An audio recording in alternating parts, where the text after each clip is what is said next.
बिना किसी लाग लपेट के आज भोरे भोरे की शुरुआत आपके सामने सीधे तरीके पे कहते हैं कि प्रशांत किशोर की बिहार में धमाकेदार एंट्री होने जा रही है।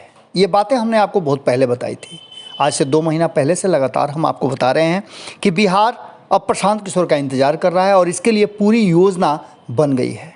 हालांकि ये कहना बड़ा मुश्किल होगा कि प्रशांत किशोर किस रूप में आ रहे हैं, क्योंकि अभी ये स्वरूप तय नहीं हुआ है, लेकिन ये तय है कि प्रशांत किशोर की बिहार में धमाकेदार एंट्री हो रही है और इस एंट्री ने कहीं ना कहीं अब खलबली जरूर मचा के रख दी है।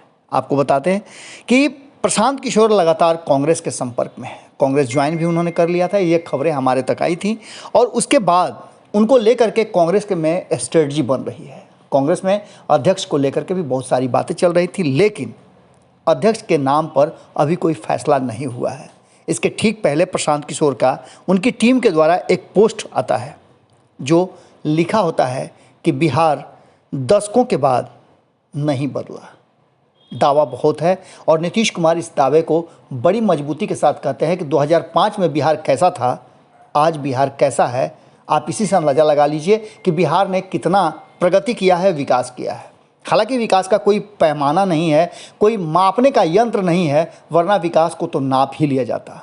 आज जिस स्थिति में बिहार है उसमें पलायन सबसे बड़ी समस्या है और इस समस्या का समाधान करने के लिए नाम पर सभी आते हैं।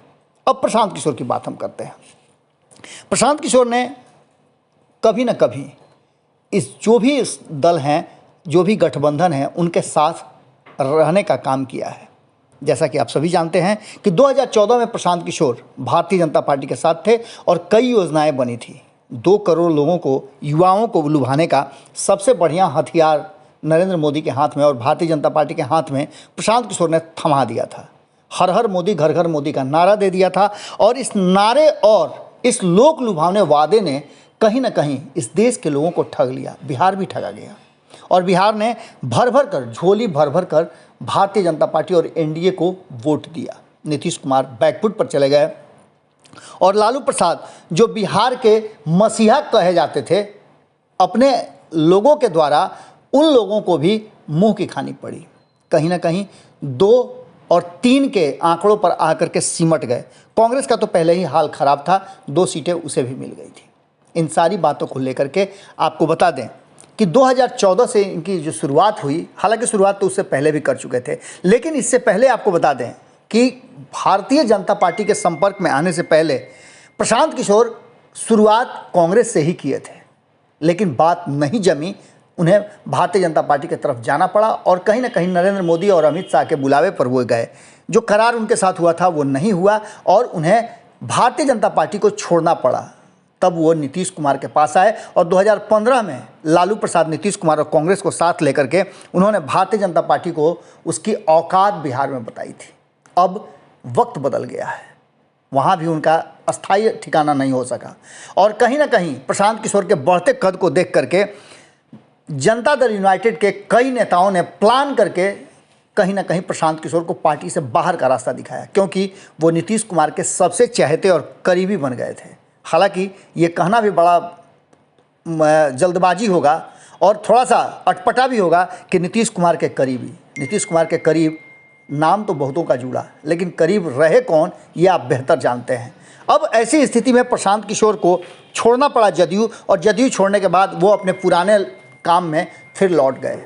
कई राज्यों में उन्होंने कई पार्टियों के लिए काम किया। हाल फिलहाल में वो चर्चा में तब और ज़्यादा आए जब पश्चिम बंगाल में उन्होंने भारतीय जनता पार्टी के सारे तैयारियों के बाद तृणमूल कांग्रेस और ममता बनर्जी के लिए स्ट्रेटजी बनाई और भारतीय जनता पार्टी को पटकनी दी। हालांकि इससे पहले भी उनके कई रिकॉर्ड हैं, कई राज्यों में वो पूरी तरह से भारतीय जनता पार्टी के खिलाफ अपनी स्ट्रेटजी में माहिर माने गए हैं।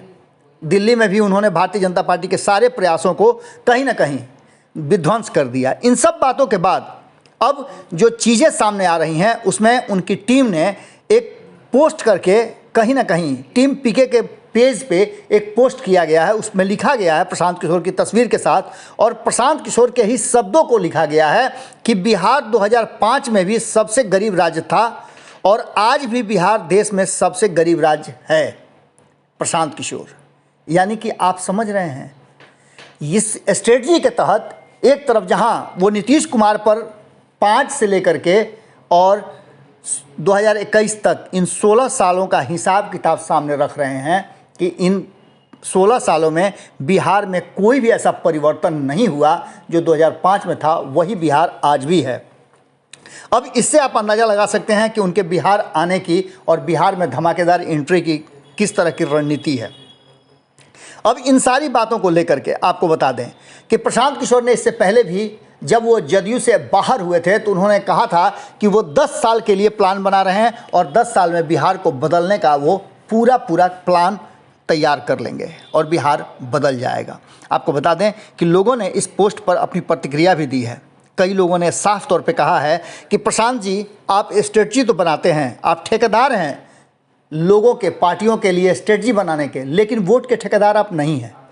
आपको अगर देखा जाए तो कहीं ना कहीं उस राजनेताओं से ज़्यादा आप दोषी हैं, क्योंकि आप योजना बनाते हैं, लोगों को लोक लुभावने वादे से घेरते हैं और सब्जबाज दिखा करके लोगों को ठग करके अपना पैसा बनाते हैं और निकल पड़ते हैं।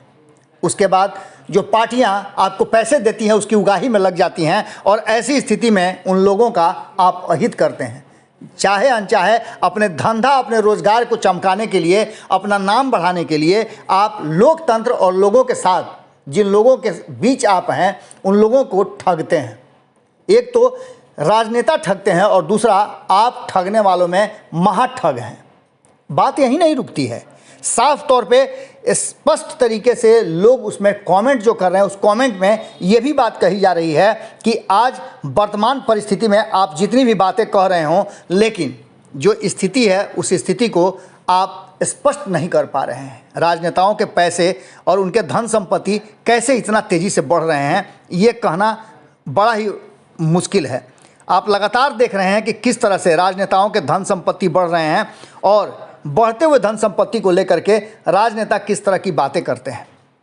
कोई जवाब नहीं देता है और इस जवाब को पूछने वाला भी कोई नहीं है, क्योंकि सभी एक ही थैली के चट्टे बट्टे हैं। अब इन सारी बातों को लेकर के प्रशांत किशोर की एंट्री को लेकर के कितना ज़्यादा माहौल गर्माता है, ये तो आप इस पूरे कवायद में देख सकते हैं कि किस तरह से लोग प्रतिक्रिया दे रहे हैं और लोगों में किस तरह का रोष है वर्तमान सरकार और प्रशांत किशोर के इस स्ट्रेटजी को लेकर के। हालांकि प्रशांत किशोर ने सीधी तौर पे ये बात कह दिया था कि वो अब स्ट्रेटजी नहीं बनाने वाले हैं। सीधी तौर पे लगातार अगर देखा जाए तो कहीं ना कहीं बिहार के गरीब होने और बिहार के पिछड़ेपन का जो कारण है वो तो पकड़ में आ गया है, लेकिन इसको ठीक करने वाला कौन सामने आएगा, कौन मसीहा बनेगा, यही बड़ा मुश्किल है। अब देखने वाली बात होगी कि जो लगातार सामने आ रहे हैं प्रशांत किशोर और उनके लिए कई तरह की बातें चल रही हैं, उन बातों में किस तरह की उनकी एंट्री होगी और किसके साथ वो गठबंधन बनाएंगे, ये भी देखने वाली बात होगी। लेकिन इतना तय है कि वर्तमान परिस्थिति में जो लोग उनके लिए बातें कह रहे हैं, बहुत लोगों को उनसे अभी भी संभावनाएं हैं, उन लोगों का क्या होगा। प्रशांत किशोर की बिहार में एंट्री किस रूप में होगी ये बहुत जल्दी साफ होगा, लेकिन इतना तो तय है कि उनके आने से नीतीश कुमार और भारतीय जनता पार्टी निश्चित रूप से मुश्किल में ज़रूर होगी, क्योंकि दोनों के हर भीतर से लेकर बाहर तक गुण अवगुण सभी जानते हैं, क्योंकि साथ रहने और रणनीति बनाने का उन्हें अवसर मिला है। और ऐसी स्थिति में आप जानते हैं कि जब आपका करीबी आपका दुश्मन हो जाए तो उसके पास बहुत सारे ऐसे राज होते हैं जो आपको रिंग में पटकने के लिए काफ़ी है। क्या होगा ये तो वक्त बताएगा, लेकिन प्रशांत किशोर की एंट्री ने कहीं ना कहीं खलबली जरूर मचा दी है बिहार के राजनीतिक माहौल में। जुड़े रहिए भारत लाइव के साथ, यहाँ से लगातार आपको खबरें मिलती रहेंगी। भोरे भोर में आज यहीं आपसे विदा लेते हैं। बहुत बहुत धन्यवाद। आप भारत लाइव को देखते रहिए, सब्सक्राइब कीजिए और बेल आइकन जरूर दबा दीजिएगा, जिससे कि सभी खबरें आपको बिल्कुल मुफ्त में प्राप्त होती रहेंगी। बहुत बहुत धन्यवाद। नमस्कार। अगर ये वीडियो पसंद आई और वह बिहार के राजनीति और बिहारियत से सरोकार रखेनी तो सब्सक्राइब बटन दबा के चैनल के सब्सक्राइब कर ली। ओजे एगो घंटी बा, ओकरा बटन दबा देला से कुल सटीक और मारक खबर रुआ मुफ्त में मिल जाई। अगर रुआ पत्रकारिता के हमनी के नया प्रयोग में सहयोग कर चाहतानी तो ज्वाइन बटन दबा दी। पेटीएम नंबर नोट कर ली 9386816700। धन्यवाद।